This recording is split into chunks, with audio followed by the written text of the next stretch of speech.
Hi friends, चलो तो अपन start करने जा रहे हैं चैप्टर नंबर 2 जिसका नाम है रेसिडेंशियल स्टेटस। ठीक है, अब ये चैप्टर क्यों पढ़ना है इसका पहले मैं आपको लॉजिक बताने वाला हूँ कि ये चैप्टर क्यों पढ़ना है। ये चैप्टर पढ़ के हमको क्या समझ में आएगा। जैसे मैंने आपको कहा था कि चैप्टर 1 पढ़ने के बाद क्या समझ में आएगा बताओ। टैक्स कैसे निकालते हैं वो समझ में आ गया, बराबर ना। तो चैप्टर 2 क्यों पढ़ना है। अच्छा, चैप्टर 1 में अपन ने वर्ड यूज़ किए थे, देखो रेसिडेंट नॉन रेसिडेंट। तो मैंने आपको चैप्टर 1 में कहा था कि ये वर्ड मैं चैप्टर 2 में पढ़ाने वाला हूँ। तो अभी आपको अगले 2-3 सेशन में समझ में आ जाएगा कि एग्जैक्टली रेसिडेंट कौन होता है, नॉन रेसिडेंट कौन होता है, ये आपको प्रॉपरली समझ में आ जाएगा। ठीक है, चलो अभी पहले चैप्टर क्यों पढ़ना है उसका मैं आपको एक एग्जाम्पल दिखाता हूँ। ये है Pamela Anderson. She visited India, she participated in Bigg Boss and she won 2.5 crore rupees in 3 days। तो अभी उसके मन में क्वेश्चन है कि मैं टैक्स कहाँ पे दूँ, इंडिया में दूँ या यूएसए में दूँ, because she is from USA, है ना। ये इंडिया में टैक्स होगा या उसके देश में टैक्स होगा, ये उसको कन्फ्यूजन है। इसका आंसर आपको इस चैप्टर में मिल जाएगा। यस, अभी अपना एग्जाम्पल, ये अपना है SRK, ये मेरा फ्रेंड है, मैं इसको जानता हूँ, वो मेरे को नहीं जानता है। तो शाहरुख खान ने यूएसए में परफॉर्म किया और उसको 1 करोड़ मिला 2 दिन में। तो वो बेचारा कंफ्यूज है कि मैं कहाँ पे टैक्स दूँ। तो ये इसका आंसर आपको मिलेगा इस चैप्टर में। तो ये चैप्टर उन्हीं लोगों के लिए इंपॉर्टेंट है जिनका सोर्स ऑफ अर्निंग इंडिया के बाहर है। अगर आपका सब कुछ इंडिया में है तो ये चैप्टर अपने काम का नहीं है। तो आपके पेरेंट्स का पूरा इनकम इंडिया में ही है, there is no foreign connection, there is no business outside India, nothing, तो फिर ये चैप्टर कुछ रिलेवेंट नहीं है। जैसे मेरा भी जो भी सोर्स ऑफ इनकम पूरा इंडिया में ही है, करेक्ट ना। मेरे बाहर के क्लाइंट्स है बट स्टिल वो मैं बताऊंगा क्या, वो मेरे को, मैं काम यहीं पे करता हूँ, मेरे को ऐसे बाहर बार जाने की जरूरत नहीं पड़ती है, करेक्ट ना। So I am not going there to earn income, I am handling there accounts, income tax and all that. मेरे कुछ क्लाइंट है जो नॉन रेसिडेंट है, तो बट उनका मैं इंडिया में ही काम करता हूँ, मेरे को वहाँ पे जाने की जरूरत नहीं पड़ती। So there is no confusion in my mind कि मैं कहाँ पे टैक्स दूँ, करेक्ट ना। तो ये उन्हीं के लिए इंपॉर्टेंट है कि अगर बाहर के लोग इंडिया में आते हैं, अपने लोग इंडिया के बाहर जाते हैं, आगे जाके आपको कोई असाइनमेंट मिला है, आप यूएसए में जाके आपने कोई असाइनमेंट कंप्लीट किया, आपको वहाँ पे इनकम मिला, आप भी कंफ्यूज हो जाओगे। बट अभी नहीं होगे क्योंकि मैं आपको चैप्टर पढ़ा रहा हूँ, आपको इमीडिएटली आंसर मिल जाएगा कि कहाँ पे टैक्स देना है। IPL खेलने के लिए क्रिस गेल इंडिया में आता है ना, वो भी बेचारा कंफ्यूज है कि क्रिस गेल इंडिया में IPL खेलने आता है। देन वो अभी एक एडवर्टाइजमेंट में काम कर रहा है, फेयर एंड हैंडसम में, लवली नहीं, वो गर्ल्स के लिए, फेयर एंड हैंडसम में वो काम कर रहा है, करेक्ट ना। यस, आपको नहीं पता क्या, यस करेक्ट ना। तो वो फेयर एंड हैंडसम में काम कर रहा है, यस। फिर वो टाटा की कार का एडवर्टाइजमेंट था, तो इंडिया में बहुत से लोग, बाहर के लोग आते हैं इंडिया में पैसा कमाने के लिए, तो वो कहाँ पे टैक्सेबल होगा, वो कहाँ पे टैक्सेबल होगा, तो उसको भी कन्फ्यूजन है। तो ये सभी कन्फ्यूजन यहाँ पे क्लियर हो जाएंगे, ठीक है।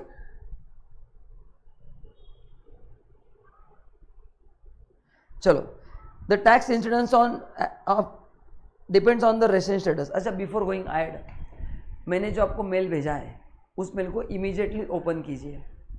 उस मेल में मैंने आपको व्हाट्सएप ग्रुप दिया है, उसको आपको ज्वाइन करना है ना। Please join immediately without fail, क्योंकि इसमें बहुत सारे अपडेट्स आते हैं, फिर आप बोलते हैं हमको पता नहीं चला। एक बार मेल पढ़ लो। मेरा टेलीग्राम चैनल है, उसमें ज्वाइन करना है, उसमें डेली टेस्ट चलते रहते हैं, तो उसमें आपको बहुत सारे अपडेट्स आते हैं। मेरा यूट्यूब चैनल CA विपुल शाह, उसको अब भी सब्सक्राइब करो इमीडिएटली करो, लेक्चर पॉज करके, क्योंकि उसमें मैं हर वीक रिवीजन सेशन लेते रहता हूँ, करेक्ट ना। फिर आपको मिस हो जाएगा, बाद में आप एग्जाम के 1 महीने बोलेंगे सर क्या करना है एक्स्ट्रा, तो already we are doing extra every week, correct ना। सो प्लीज़ इमीडिएटली 3 चीज़ें ज्वाइन करो, व्हाट्सअप ग्रुप, टेलीग्राम ग्रुप, मेरा YouTube channel CM Vipul Shah, मेरा इंस्टाग्राम पेज भी फॉलो करो CM विपुल शाह, उसमें भी डेली क्वेश्चंस आते रहते हैं, छोटे MCQ आते रहते हैं, इससे प्रैक्टिस होगी। टेलीग्राम में भी MCQ आते रहते हैं, एंड यूट्यूब पे मैं यूट्यूब में अलग अलग सेशन लेते रहता हूँ। DT GST का कुछ ना कुछ अपन एवरी थर्सडे फ्राइडे अपने सेशन रहते हैं 6 to 7। तो ये सभी चीज़ों का आपको भरपूर फ़ायदा लेना है ताकि आपका स्कोर बेटर हो, ठीक है। So do it immediately. Lecture 1 minute pause करो, प्लस मेरा जो वेबसाइट है www.vipulshah.org, करेक्ट ना, उसमें फ्री अकाउंट क्रिएट करके रखना। आपके अमेंडमेंट्स जो आएंगे, जो भी मैंने आपको पहले चैप्टर में बताया था अमेंडमेंट्स कब कौन से पढ़ना है, सब क्लियरिटी दी है मैंने। वो अमेंडमेंट नोट्स वहाँ पे मिलेंगे, आपके मैराथन नोट्स वहाँ पे मिलेंगे, चैप्टर वाइज टेस्ट पेपर वहाँ पे मिलेंगे, तो वेबसाइट का भी यूज़ होगा। प्लस मेल में मैंने आपको एक ऐप का लिंक दिया है, वो ऐप डाउनलोड करो, हर संडे उसके ऊपर चैप्टर वाइज टेस्ट होता है, प्लस अपना गूगल मीट होता है हर वीक, जिसके नोटिफिकेशन अपने व्हाट्सएप ग्रुप में आते हैं। तो मैं बहुत सारी एक्टिविटी करते रहता हूँ, बस आपको अलर्ट रहना है। तो ये सब जगह पे आप डायरेक्ट ज्वाइन हो जाओ मेरे को, आपको हर एक जगह पे अपडेट ऑटोमेटिक आते रहेंगे। चलो, so tax incidence on SSC depends on resident status. For instance, whether an income accrued to an individual outside India, Shahrukh Khan, is taxable in India, it depends on his resident status of individual in India.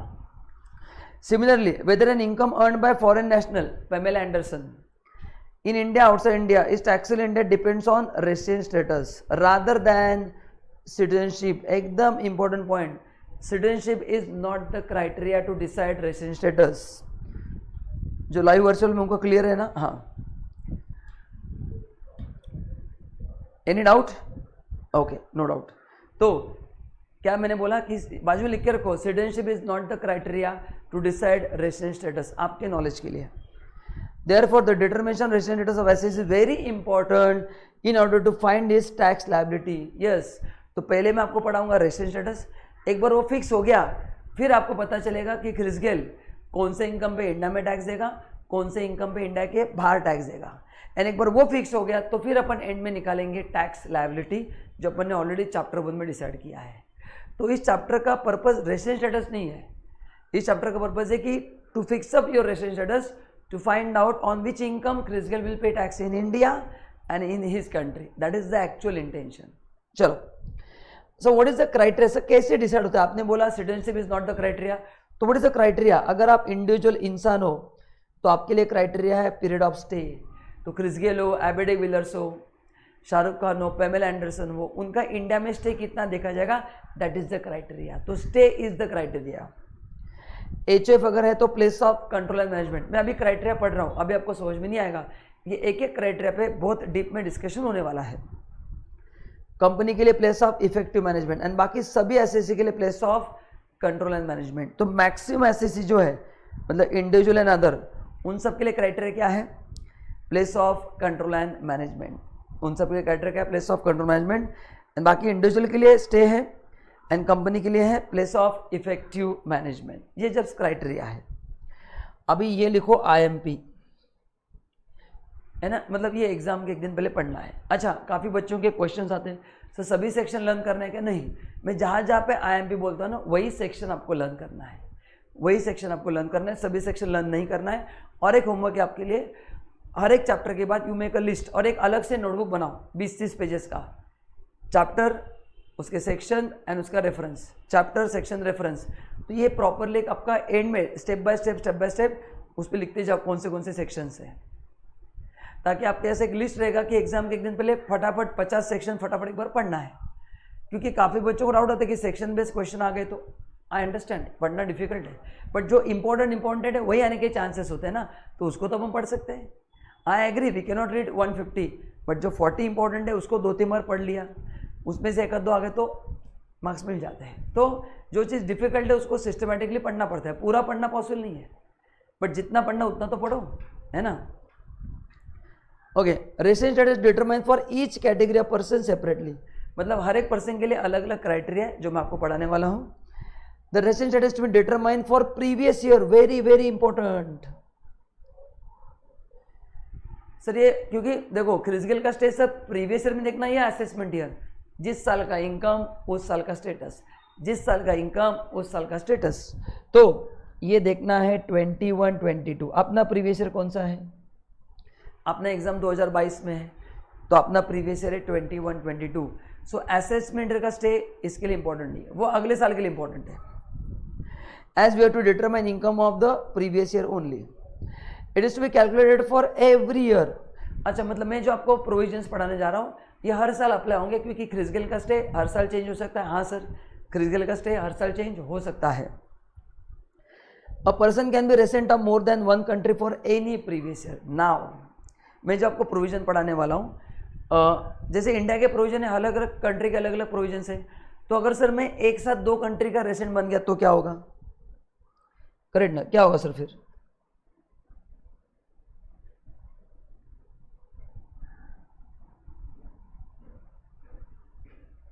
जैसे mister A है, वो resident 2 country का है, A and B,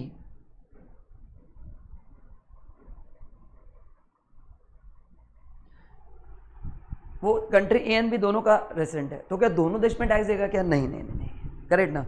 तो इसके लिए फिर क्या प्रोविजन है? इसके लिए एक ट्रीटी होता है, double taxation avoidance agreement treaty, जो अपने को आगे पढ़ना है नेक्स्ट लेवल पे, फाइनल लेवल पे। तो उसके हिसाब से टैक्स आपका डिसाइड होगा। दो कंट्री में टैक्स देने की जरूरत नहीं, और उसमें अलग अलग क्राइटेरिया, बट आपको मैं अभी नहीं बताऊंगा, अन्य से अभी कंफ्यूज करने का मतलब नहीं है। इतना ध्यान में रखना कि जब आप एक साथ दो कंट्री प्रेसिडेंट बन गए, सो दो कंट्रीज में एग्रीमेंट होते हैं, डबल टैक्सेशन अवॉइडेंस एग्रीमेंट, उसके बेसिस पे आप किसी एक कंट्री में टैक्स देते हो। अभी वो डिसाइड करने के लिए बहुत सारे क्राइटेरिया है। पहला क्राइटेरिया है कि आप नॉर्मली कहाँ पे रहते हो, वो देखा जाता है। दूसरा क्राइटेरिया है, फिर आप बोलेंगे सर मैं दोनों जगह पे रहता हूँ, हाँ, तो दूसरा क्राइटेरिया कि आप बिजनेस इकोनॉमिक डिसीजन कहाँ से लेते हो, वो एक क्राइटेरिया है। तो उसको बोलते हैं टाई ब्रेकर रूल। ये फाइल में मैं पढ़ाता हूँ, तो अभी मैं ज़्यादा बात नहीं करूँगा, पर इतना ध्यान में रखना कि there is a treaty, and treaty के हिसाब से आपको दो कंट्री में टैक्स देने की जरूरत नहीं है। बस इतना भी आप समझ लो। Citizen of a country and resident status are different concept. Vipul sir India के सिटीजन है, तो इसका मतलब ये नहीं कि मैं इंडिया का रेसिडेंट हूँ। क्रिस गेल भी इंडिया का रेसिडेंट बन सकता है, because criteria period of stay है। If he stays here for few number of days, वो रेसिडेंट बन जाएगा, ठीक है ना। सो ये रिलेवेंट नहीं है। If person is resident India relevant to in the previous year, relevant to assessment year in respect of any source of income, then he shall be deemed to be resident for his other source of income. Now chapter 1 में मैंने बताया था कि head of income can be one, तो house property is head, आपके 5 properties है, तो every property is a source of income मैंने कहा था। तो अगर एक सोर्स के लिए आप रेसिडेंट हो, तो बाकी चारों सोर्स के लिए भी आप क्या बनोगे? रेसिडेंट ही बनोगे। एक सोर्स के लिए अगर आप नॉन रेसिडेंट हो, तो बाकी चारों के लिए भी आप क्या बनोगे? Non resident. मतलब गवर्नमेंट यहाँ पे आपसे बात क्या करना चाहती है कि भाई तेरा जो स्टेटस है ना एज एन इंडिविजुअल, वो स्टे के हिसाब से डिसाइड होगा, तेरे इनकम के हिसाब से डिसाइड नहीं होगा। And if you become resident for any particular income, मतलब इन पर्टिकुलर सोर्स, करेक्ट, मतलब हाउस प्रॉपर्टी 1 का इनकम अगर मैं रेसिडेंट हूँ, तो 2, 3, 4 के लिए भी मैं रेसिडेंट माना जाऊंगा। So source is a part of head of income. If individual stays on a ship which is there in territorial water, तो then it shall be treated as his presence in India. याद है chapter 1 में पढ़ा था, territorial water 12 nautical mile, correct ना, ठीक है। यहाँ तक देख लो, कोई डाउट है क्या? जो लाइव में उनको कोई डाउट है क्या?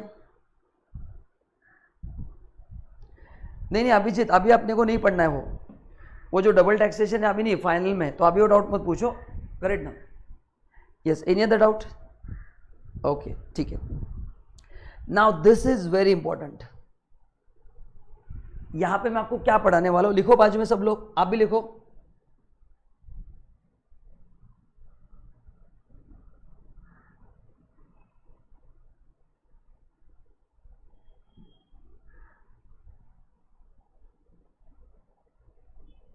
How to calculate period of stay in India, लिखो बाजू में, how to calculate period of stay in India. इसके ऊपर न्यूमेरिकल्स डिपेंड है, तो ये गलत हो गया तो अपने जो कैलकुलेशंस है वो गलत हो जाएंगे। So this is very important.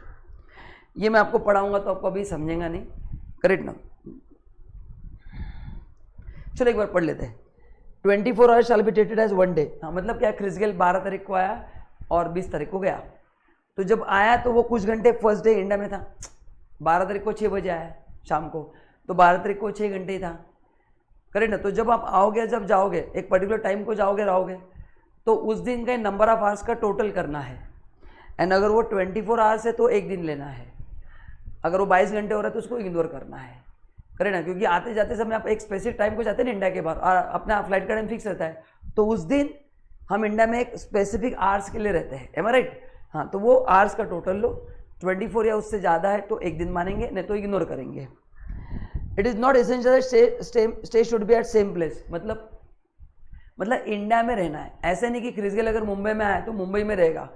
IPL के मैचेस इंडिया में कहीं कहीं पे होते हैं, धर्मशाला में होंगे, गुजरात में होगा, चेन्नई में होगा, तो वो जहाँ पे भी होगा कुछ फर्क नहीं पड़ता है, करेक्ट ना। स्टे एक जगह पे होने की जरूरत नहीं है, तो इंडिया में कहीं पे भी रह सकता है।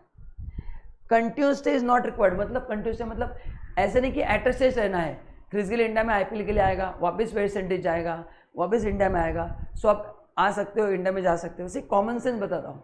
अपने को क्या चाहिए? Stay during 1/4/21 to 31 March 22।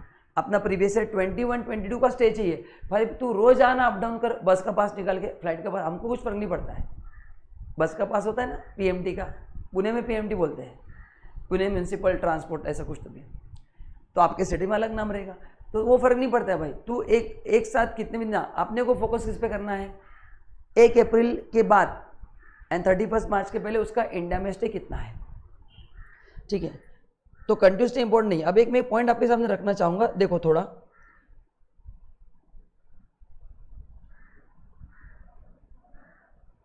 ये अपना प्रीवियस ईयर है,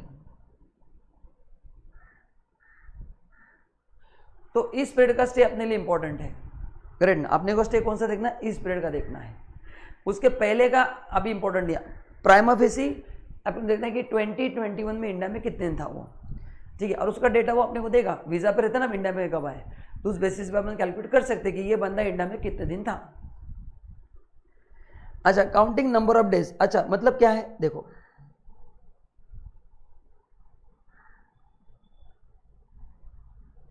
जैसे मैं बोलता हूं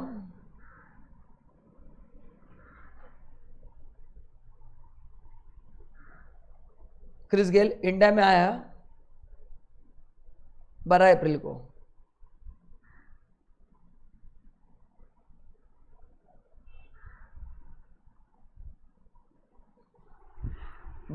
इंडिया में आया एंड 26 मार्च इंडिया छोड़ के गया।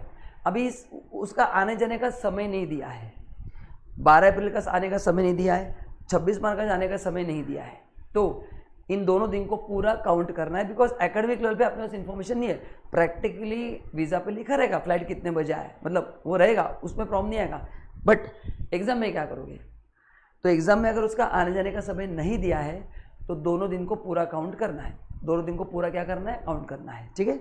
अभी जो मैंने पढ़ा है उसको अपन अभी परफेक्ट करते हैं, ध्यान दो। मैं आपको एक पीपीटी दिखा रहा हूँ, ये आपको लिखना है आपके नोटबुक में, how to calculate period of stay. देखो पहले केस में इंडिया में 15 जून को आया है और 1 दिसंबर 21 को चला गया है।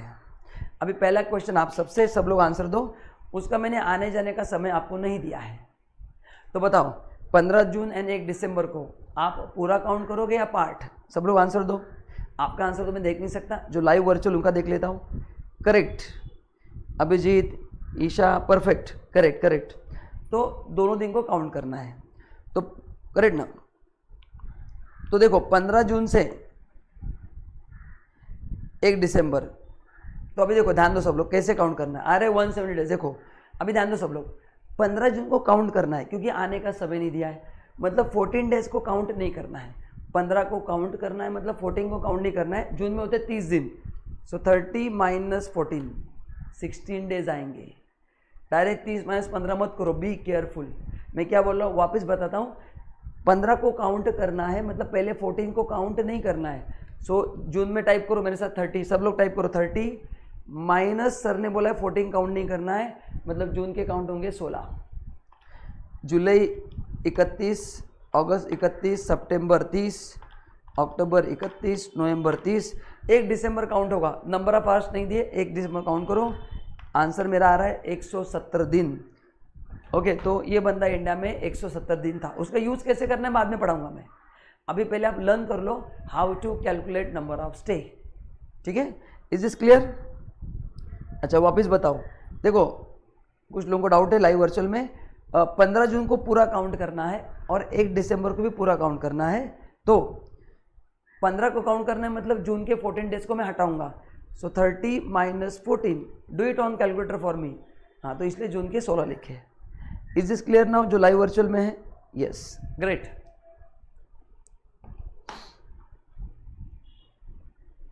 ये पहला एग्जांपल हो गया, सबका लिख के।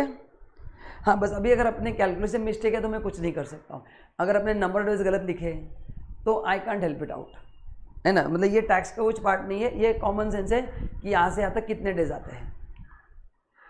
नाउ अभी बताओ, यहाँ पे 1 सितंबर को 2 बजे सुबह आया वो, एंड 29 मार्च को 12 बजे दोपहर में गया। अभी मैंने आने जाने का समय दिया है, तो इससे क्या होगा, 1 सितंबर के अपने को नंबर ऑफ आवर्स निकालने पड़ेंगे।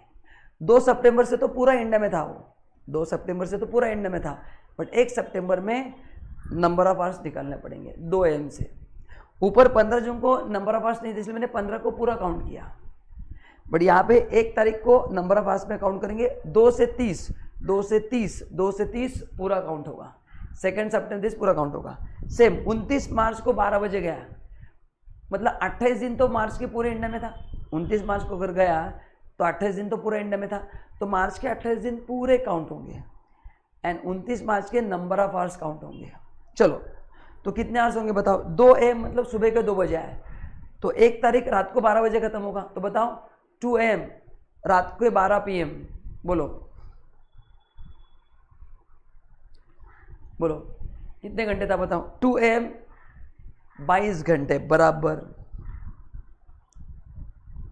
तो देखो 29 दिन एंड 22 घंटे कैसे, 30 सितंबर में से 1 के 22 घंटे, 1 तारीख के 22 घंटे, 30 - 1 29 days, so 29 days and 22 hours. Is this clear? कैसे करना है बताओ सर। ओके ध्यान दो, इनको देखना है।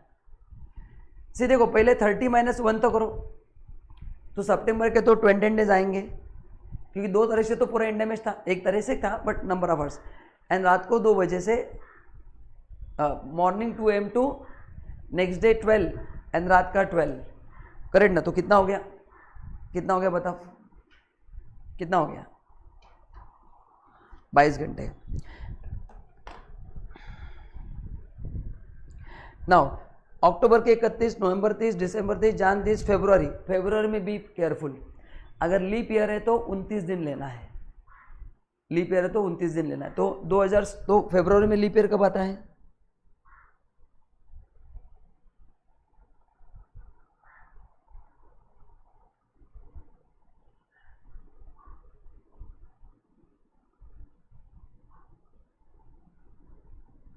है ना। इस केसेस में अपन लेंगे 29 डेज, बट अपना तो फरवरी 2022 है, फरवरी 2022 लीप ईयर नहीं है, 2016 था, 2020 था, करेक्ट ना, 2024 था। तो यू नो लीप ईयर कब आता है, मतलब ये जनरल नॉलेज में मेरा कुछ टैक्स का संबंध नहीं है, फिर भी बता के दिया। तो अभी अपना फरवरी 22 है, फरवरी 22 लीप ईयर नहीं है, एंड आप चाहे तो गूगल पे सर्च करो फरवरी 22 की 28 दिन है। अच्छा, अब इसमें कंफ्यूजन हो सकता है कि 12 PM मतलब ये दोपहर के 12 है, आप लिख के रखना इट इज आफ्टरनून 12। मैं AM लिखूंगा तो भी आपको कंफ्यूजन, एग्जैक्टली 12 है ना तो कंफ्यूजन होगा। सो इसके लिए व्हाट्सअप मत करना, मैं बार बार बता रहा हूँ ये दोपहर के 12 बजे गया है, वापस बता रहा हूँ, है ना, इट्स आफ्टरनून 12।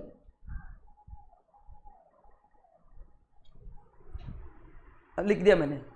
तो अभी देखो 28 मार्च के तो पूरे दिन आ गए, एंड 29 मार्च को दोपहर को 12 बजे गया, मतलब वो 12 घंटे इंडिया में था, करेक्ट ना। कितने था? 12 घंटे।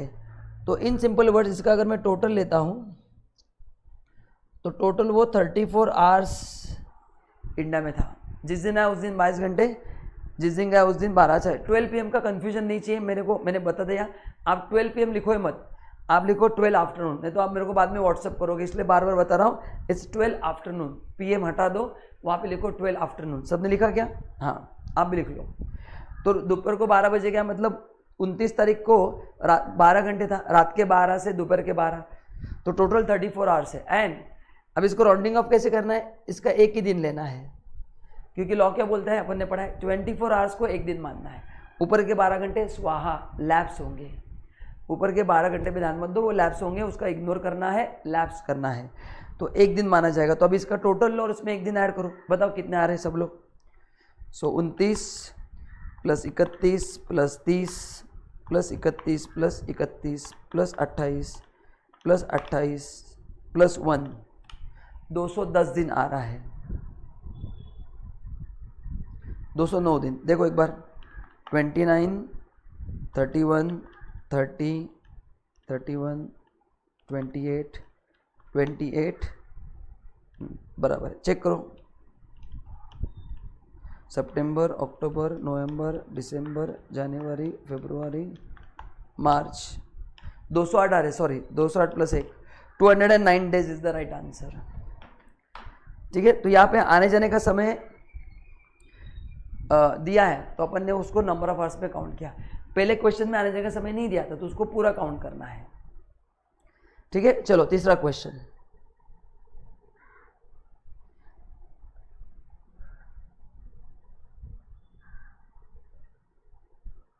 आगे बता रहा हूँ, ये 12 आफ्टरनून है। अभी आने का समय नहीं दिया है, एग्जाम में बोला कि 11 फरवरी को इंडिया में छोड़ के गया, मतलब काफ़ी सालों से इंडिया में ही था, काफ़ी सालों से इंडिया में था, इसलिए आने का समय नहीं दिया है या नहीं दिया, तो क्या करेंगे? अभी आपने को नंबर ऑफ स्टे इंडिया में निकालना है ना, तो क्या करेंगे बताओ? मैं आपको हिंट देता हूँ, देखो आपको समझ में आ रहा है क्या? Residence status is to be determine for previous year only. Residence status is to be determine for previous year only, previous year only. तो बताओ ये स्टार्ट कहाँ से होगा? Previous year only. Very good, काफ़ी लोगों ने ऑनलाइन में अच्छे आंसर दिए। मैं आपके आंसर तो नहीं देख पा रहा हूँ जो रिकॉर्डेड है, पर लाइव वर्चुअल में 1 April is the right answer. तो जब भी एग्जाम में आने का दिन नहीं दिया है तो 1 अप्रैल 2021 से शुरुआत करना है। आई रिपीट, जब भी एग्जाम में आने का दिन नहीं दिया है तो 1 अप्रैल से शुरुआत करना है। तो 1 अप्रैल से 11 फरवरी, चलो निकलो नंबर ऑफ डेज। 1 अप्रैल से 11 फरवरी कितना आता है देखो। अच्छा, एक को काउंट करना है, मतलब अप्रैल के 30, मई, जून, जुलाई, अगस्त, सितंबर, अक्टूबर, नवंबर, दिसंबर, जनवरी और फरवरी के 11, 317 दिन आएंगे देखो, करेक्ट, 317 डेज। तो उसका स्टे इंडिया में 317 था। तो यहाँ पे क्या था? आने का समय नहीं दिया था, आने का समय नहीं दिया था, तो 1 अप्रैल से काउंट करना है। Simple, is this clear? Kinjal, any doubt? Okay, ठीक है। नाउ नेक्स्ट, अभी जाने का समय नहीं दिया है, बताओ क्या करेंगे आप? बताओ, अभी आपको आना चाहिए, जाने का समय नहीं दिया है। Present status is determine for previous year only. बताओ सब लोग फटाफट आंसर दो। यस, साक्षी सही जवाब। 31 मार्च तक लेना है। गुड, आई थिंक आपको भी आंसर वही होगा। मैं इनके आंसर पढ़ पा रहा हूँ, आपके नहीं पढ़ पा रहा हूँ। एनीवेज, सो ये 31 मार्च तक होगा। तो जाने का समय नहीं दिया तो 31 मार्च तक काउंट होगा। तो चलो करो, 11 मई से 31 मार्च, 11 को काउंट करना है क्योंकि आने जाने का समय नहीं दिया है। तो 11 मई को भी काउंट करेंगे, 31 मार्च को भी काउंट करेंगे। ऊपर भी 1 अप्रैल को पूरा काउंट किया। जिस दिन आने जाने का समय नहीं दिया है वो दोनों दिन को पूरा ऐड करना है। चलो, तो मई के, अभी देखो मई के 10 नहीं आएंगे, 11 काउंट करना है। सो 31 माइनस 10, तो मई के 21 आएंगे। वैसे करना है कि 10 नहीं चाहिए ना अपने को, 11 चाहिए तो 10 नहीं चाहिए। सो 31 माइनस 10, मतलब एग्जाम में मिस्टेक नहीं होगी। तो ये मई, जून, जुलाई, अगस्त, सितंबर, अक्टूबर, नवंबर, दिसंबर, जनवरी, फरवरी, मार्च, ये मेरा आंसर है। दिख रहा है आपको वीडियो में? 325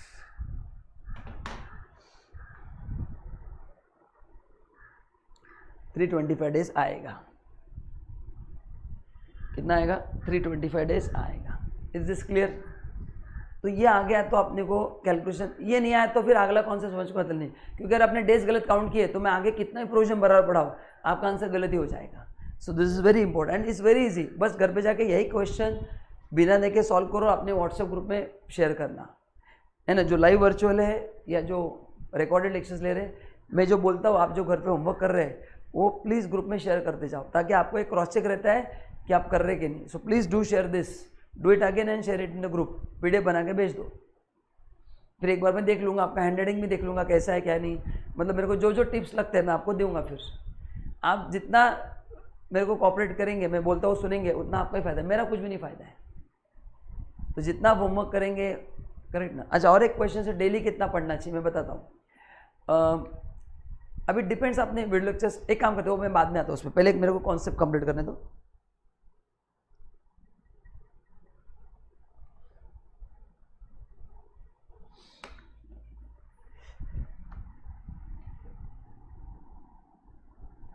अब एक नया क्वेश्चन मैं आपको दे रहा हूँ।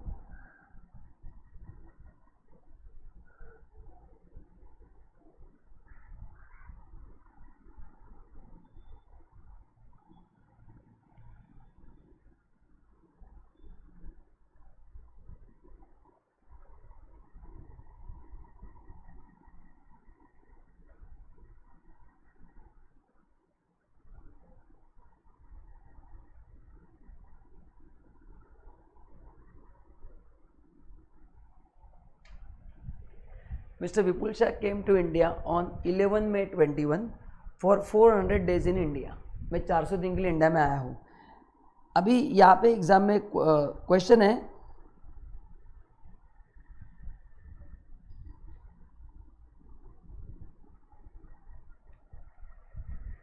Calculate number of stay.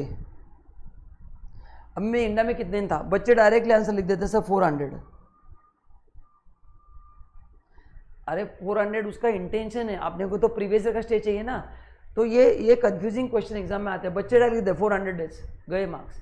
भाई एक साल में कैसे रहेगा आदमी 400 दिन, थोड़ा तो लॉजिक लगाओ। एक साल में 400 दिन मतलब तुमने ईयर में अमेंडमेंट कर डाले है ना, मतलब आपने को अमेंडमेंट करना अलाउड नहीं है ना, so self amendments are not allowed है ना। हाँ देखो कुछ बच्चों ने लिख दिया पे 400 दिन, यही प्रॉब्लम है। मैं बोलता हूँ खड्डा है, फिर भी बोलते हैं हमको गिरना है सर, एक बार तो मजे लेने दो। तो यहाँ पे क्या करना है फिर, 11 मई से 31 मार्च तक काउंट करना है ना। आई थिंक अपन ने ऑलरेडी किया था ना, हाँ 325 दिन आ ही रहे।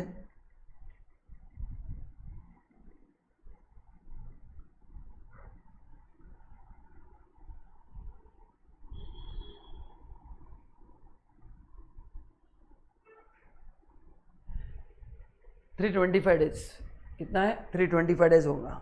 अच्छा सर बाकी के जो 75 डेज है वो अगले साल में काउंट होगा, बिकॉज रेसिडेंट इंटरेस्ट में determine for each previous year. तो बचा हुआ 75 अगले साल काउंट होगा। तो उसका इंटेंशन नहीं देखने का वो कितने दिन इंडिया में रहने आया, आपने को क्या चाहिए इस साल कितना रहा था, बाकी का 75 लैप्स नहीं होगा, वो अगले साल में काउंट करेंगे ना अपन। हाँ तो ये इंपॉर्टेंट क्वेश्चन है, यहाँ पे बच्चे एग्जाम में गलती करते हैं। ठीक है, लिख लिया आपने, लिख लो फटाफट, जिनका बाकी फटाफट लिख लो, आप भी लिख लो।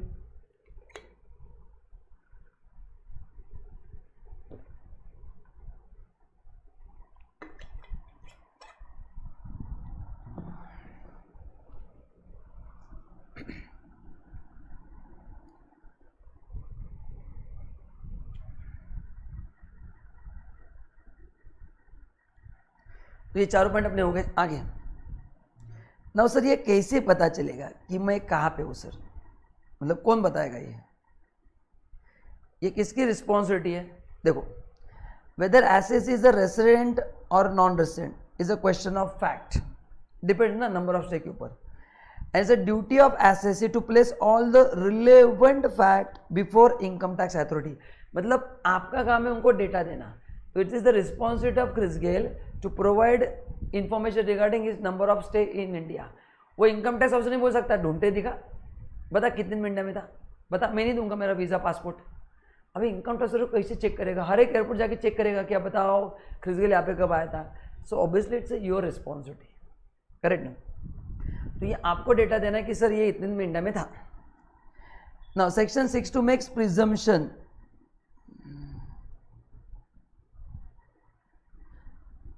that HOF firm AOP has to be resident in India। अच्छा मतलब HOF firm AOP के लिए बाय डिफॉल्ट लॉ में रेसिडेंट माना है। क्रिस गेल का काम डेटा देना है, फिर वो डिसाइड करेंगे अथॉरिटी मतलब कि वो आ रहा है या एनआर है, रेसिडेंट या नॉन रेसिडेंट। इन लोगों को बाय डिफॉल्ट रेसिडेंट माना है, इन लोगों को बाय डिफॉल्ट रेसिडेंट माना है। एंड अगर आपको लगता है कि आप नॉन रेसिडेंट हो तो फिर आपको प्रूफ करना है। तो HOF firm AOP को बाय डिफॉल्ट माना है कि ये रेसिडेंट ही है। अगर तुमको लगता है कि मैं नॉन रेसिडेंट हूँ तो it's a responsibility on you to prove to government कि मैं नॉन रेसिडेंट हूँ। तो HOF firm AOP ये इनका रिस्पॉन्सिबिलिटी गवर्नमेंट को प्रूव करना, if they want to prove themselves to be a non resident. अगर रेसिडेंट है तो बात ही खत्म हो गई। And for individual and HOF ये डिपार्टमेंट का रिस्पॉन्सिबिलिटी है। यस मतलब क्रिस गेल का डेटा देना काम है, बाद में वो रेसिडेंट या नॉन रेसिडेंट ये प्रूव करना डिपार्टमेंट का काम है। समझ में आ गया। तो इनके लिए प्रूव करने की जरूरत नहीं है, इनको तो बाय डिफॉल्ट फिक्स कर दिया है, बाकी लोगों के लिए प्रूफ करना पड़ेगा। ये जस्ट पढ़ के रखना, इस पे एग्जाम में क्वेश्चन नहीं आएंगे, बट ये आपके प्रैक्टिकल नॉलेज के लिए मैंने आपको बता दिया है। ओके अच्छा और एक चीज़ बताता हूँ, जिन लोगों ने हार्ड कॉपी लिया है, मेरे जो नोट्स है ये प्रिंटेड, ये कलर नोट्स है, बट आपको hard copy black and white ही मिलता है, कलर प्रिंट के लिए आपको एक्स्ट्रा पैसा देना पड़ता है। तो जब भी आपने वेबसाइट से ऑर्डर दिया है आपको चेक करना है। वेबसाइट पे मेरे 2 प्रोडक्ट हैं, इसलिए बता रहा हूँ क्योंकि बाद में क्या होता है बच्चे ऑफिस में फ़ोन करके झगड़ा करते हैं कि सर ने डेमो लेक्चर में तो कलर नोट्स दिए। मैंने डेमो में भी बोला ही ये नोट्स 2 अलग अलग हैं। पहले चैप्टर मैंने बोला है आपको खरीदते समय देखना है कि आपको कलर नोट्स चाहिए ब्लैक एंड व्हाइट, दोनों की प्राइसिंग अलग अलग है, उसके हिसाब से आपको मिलेगा। All entities are divided into following categories for the purpose of resident status. ठीक है, इंडिविजुअल, HOF, AOP, BY, मतलब अपन ने जो पर्सन के 7 कैटेगरी पढ़े थे ना, यहाँ पे 5 कैटेगरी में डिवाइड किया है क्यों सर 7 के 5 कैसे हो गए सर? आपने तो पर्सन में 7 लोग पढ़ाए थे। अरे यहाँ पे कुछ कैटेगरी के लिए प्रोविजन सेम ही है, तो इनको एक किया गया है। 2 दिल मिल रहे हैं, इसलिए 2 दिल को एक ही दिल माना गया है। समझ में आया अभी? हाँ सर, आप भी समझ में आया सर। आप ऐसे एग्जाम्पल तो मतलब आपको समझ में आता है। ओके, नाउ किस प्रकार के रेसिडेंट स्टेटस है? देखो, या तो आप रेसिडेंट बनोगे या तो नॉन रेसिडेंट बनोगे। रेसिडेंट बनने के बाद आप बनते हो ROR या RNOR।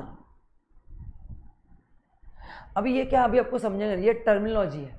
मतलब if you ask me what is calculator, मैं आपको बता नहीं पाऊंगा, इसका यूज बता पाऊंगा सेम वे। तो you are asking what is calculator, है ना? मैं यूज बता रहा हूँ कि इससे अपन कैलकुलेशन कर सकते हैं, मीनिंग नहीं बता रहा हूँ मैं। It's a feature that you can do calculation.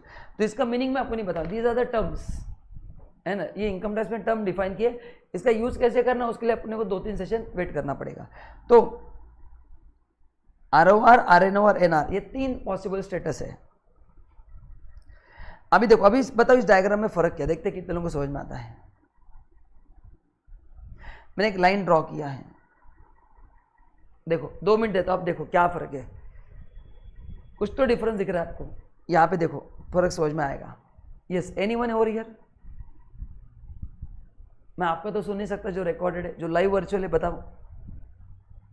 Yes, Anita, anyone? Good observation, काफी लोगों ने सही ऑब्जर्वेशन किया है। नीरज ने किया है। इंडिविजुअल HUF पार्टनरशिप फर्म, इनके लिए 3 पॉसिबल स्टेटस है, ROR, RNOR, NR। Individual HUF partnership 3 है, बाकी सभी एसएससी के लिए 2 ही स्टेटस है, resident and non resident. Sorry, उल्टा हो गया, मैं वही बोला, हाँ यहाँ से, हाँ। इंडिविजुअल HUF के लिए 3 स्टेटस है, ROR, RNOR, NR। बाकी सबके लिए 2 ही स्टेटस है, इतना आपको ध्यान में रखना है, करेक्ट ना? तो पहले अपन मैं आपको ये पढ़ाने वाला हूँ इंडिविजुअल HUF का, एंड बाकी का मैं आपको बाद में पढ़ाने वाला हूँ, ठीक है? अच्छा, अभी यहाँ से स्टार्ट होते हैं रूल्स। पहला है सेक्शन 6(1), ये इंडिविजुअल के लिए, किसके लिए? इंडिविजुअल के लिए। अभी आगे बढ़ने से पहले मैं आपको एक पहले बेसिक आइडिया बता देता हूँ।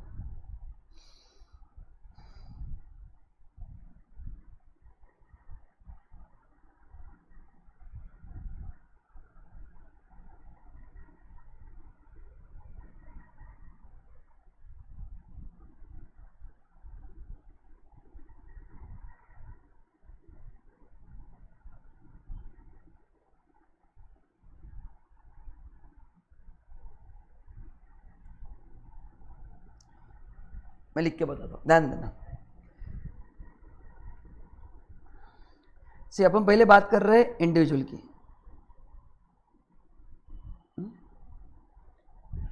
इंडिविजुअल में अपन पहले पढ़ने जा रहे हैं सेक्शन 6(1). इससे आपको पता चलेगा कि वो बंदा रेसिडेंट बनता है या नॉन रेसिडेंट, ठीक है? उसके लिए उन्होंने दिए 2 कंडीशंस।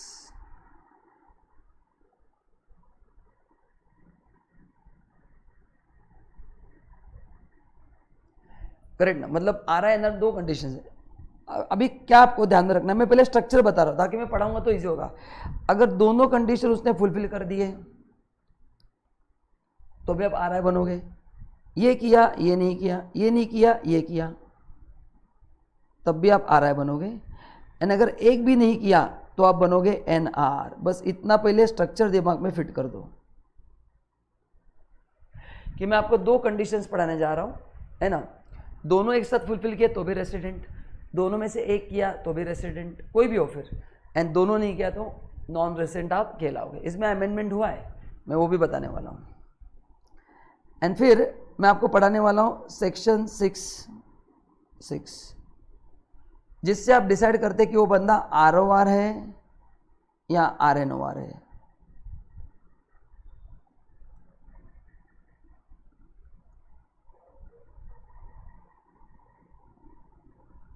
अभी मैं आप सबसे पहले क्वेश्चन पूछना चाहता हूं कि ROR, RNOR किसके लिए देखना है? जो बंदा रेसिडेंट बनता है ना, उसके लिए ROR, RNOR है। NR के लिए दी एंड है। तो ये जो मैं अभी आपको स्ट्रक्चर बता रहा हूं, it is only for RI, it is only for RI, correct ना? तो this is for this fellow.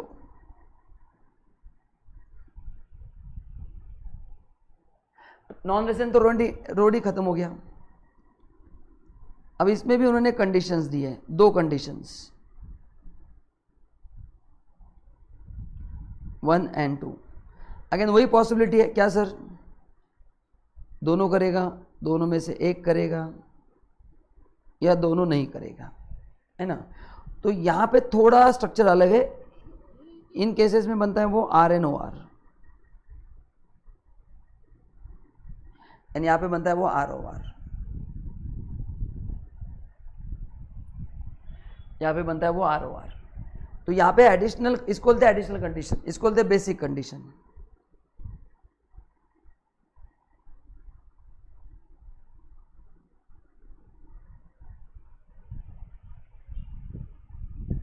ये डायग्राम बहुत इंपॉर्टेंट है। प्रोविजन तो समझ में आते, बच्चे इसमें कंफ्यूज जाते हैं, तो उसको एक बार मैं आपके लिए रिपीट करता हूँ कि मैं पढ़ा रहा हूँ इंडिविजुअल, ये मैं अगले सेशन पढ़ाऊंगा, अभी इंट्रोड्यूस कर रहा हूँ, फिर सेशन रोकने वाला हूँ।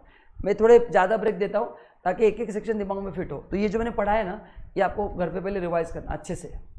कुछ भी डाउट्स है तो अपना जो व्हाट्सएप ग्रुप है उस पर मैसेज डालना है, टेलीग्राम पे मैसेज डालना है, व्हाट्सएप ग्रुप पे डालना है। टेलीग्राम आपके एग्जाम वो प्रैक्टिस के लिए है, सो व्हाट्सएप ग्रुप जो अपना है उस पर डाउट डालना कि सर ये मेरे को डाउट है, मैं फिर क्लियर कर दूंगा। Don't send me doubt on my personal number, क्योंकि मेरे को बहुत मैसेज आते हैं, मैं पढ़ नहीं पाता हूँ, लेकिन जो ग्रुप में मैसेज आते हैं वो कंफर्म क्लियर होते हैं। So if you are sending me personal message, there is a possibility you will not get reply और you get reply after some time, okay, and give me at least 12 hours to reply, है ना। बच्चे question mark भेजते हैं, sir reply, अरे भाई मेरे को दिन भर लेक्चर लेने होते हैं, मैं खाली बैठा नहीं हूँ, लेक्चर होते हैं, अमेंडमेंट्स, मेरे ऑफिस के काम, आपके डाउट्स, तो सब लेवल पे काम चलता है, तो आपको रिप्लाई आएगा। रात को 12 बजे में सोने से पहले सब लोगों को रिप्लाई करके सोता हूँ, सो यू डोंट वरी, आपको रिप्लाई कंफर्म आ जाएगा। या सुबह 5 बजे, ये मेरा तो टाइम है, मैं मोस्टली सुबह 5 बजे या रात को 11 बजे सभी डाउट्स को क्लियर कर देता हूँ बचे हुए। अदरवाइज जिनमें टाइम मिलता तो मैं इमीडिएटली क्लियर करता हूँ, बट अगर रह गया तो हो जाएंगे क्लियर।